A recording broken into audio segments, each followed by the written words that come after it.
வெள்ளம் வந்து நீரோட்டம் அந்த வீட்டின் மேல் மோதியும் அதை அசைக்க கூடாமல் போயிற்று. ஆமே. எவ்வளவோ பிரச்சனைகள் வந்து மோதலாம், எவ்வளவோ சோதனைகள் வந்து மோதலாம். ஆனால் கண்மலையாகிய கர்த்தருடைய வார்த்தையின் மேல் அஸ்திவாரம் போடப்பட்ட தன் வாழ்க்கை வாழ்கிற அந்த ஒரு மனுஷனை எந்த ஒரு போராட்டம் செய்து விட முடியாது, அசைத்து விட முடியாது. ஆமே. ஏனென்றால் கண்மலையின் மேல் அஸ்திவாரம் போடப்பட்டிருக்கிறது. கிறிஸ்துவின் வார்த்தையில நீங்கள் உங்களுடைய ஜீவியம் ஆவிக்குரிய ஜீவியம் கட்டப்பட்டிருந்தால் எந்த ஒரு பிசாசும் உங்களுடைய ஜீவியத்தை என்ன செய்ய முடியாது, அசைக்க முடியாது. விசுவாசிக்கிறீங்களா? ஆமே. அல்லேலூயா. எந்த ஒரு பொல்லாத மனுஷங்களை அசைத்து விட முடியாது. எந்த விதமான ஒரு பொல்லாத பொய்யான மாயான வார்த்தைகளை கொண்டு உங்களை அசைத்து விட முடியாது. ஏன்னா நீங்க சத்தியத்தில் கட்டியிருக்கிறீங்க. உங்கள் ஆவிக்குரிய வாழ்க்கை எதில் கட்டப்பட்டிருக்கிறது? சத்திய வசனத்தில் கட்டப்பட்டிருக்கிறது.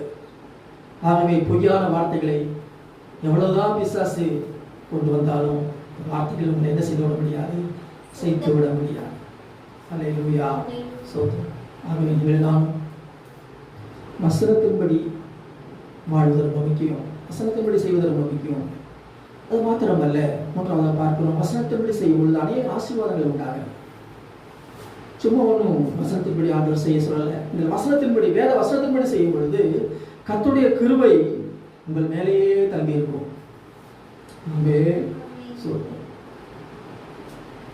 பரிபூர்ணத்தினாலே கிருபை மேலே கிருபை பெற்றோம் என்று சொல்லப்பட்டிருக்கு. இந்த வசனத்தின்படி செய்ய தீர்மானிச்சுட்டா போதும். ஆண்டவரே, என் வாழ்க்கை முழுவதும் வசனத்தின்படி தான் ஆண்டவரே, இந்த வசனத்திற்கு மாறாக நான் எந்த ஒரு காரியத்தை செய்ய மாட்டேன் என்று ஒரு விதத்தில் ஒரு தீர்மானம் எடுத்தால் போதும், கிருபை உங்கள் மேலேயே தங்கி இருக்கும்.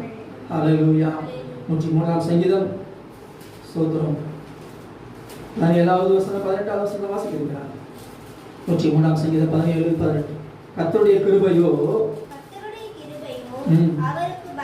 அவருக்கு பயந்தவர்கள் மேலும் அவருடைய பிள்ளைகளுடைய பிள்ளைகள் மேலும் அனாதியா என்றென்றைக்கும் உள்ளது. அவருடைய உடன்படிக்கை கை கொண்டு அவருடைய கட்டளைகளின்படி செய்ய நினைக்கிறவர்கள் மேலேயே உள்ளது. யார் அவருடைய வசனத்தின்படி செய்ய நினைக்கிறாங்களோ அவங்க மேலேயே என்ன உள்ளது? கர்த்தருடைய கிருபை. கர்த்தருடைய கிருபை உங்க மேலேயே கர்த்தருடைய கிருபை இருக்கும். ஏன்னா நீங்க வசனத்தின்படியே செய்ய நினைக்கிறீங்க. ஆண்டவரே, ஜீவியம் வசனத்தின்படி இருக்க வேண்டும் என்று நீங்கள் நினைக்கிறீர்கள் அல்லவா? ஆகவே கர்த்தருடைய கிருபை உங்கள் மேலேயே இருக்கும்.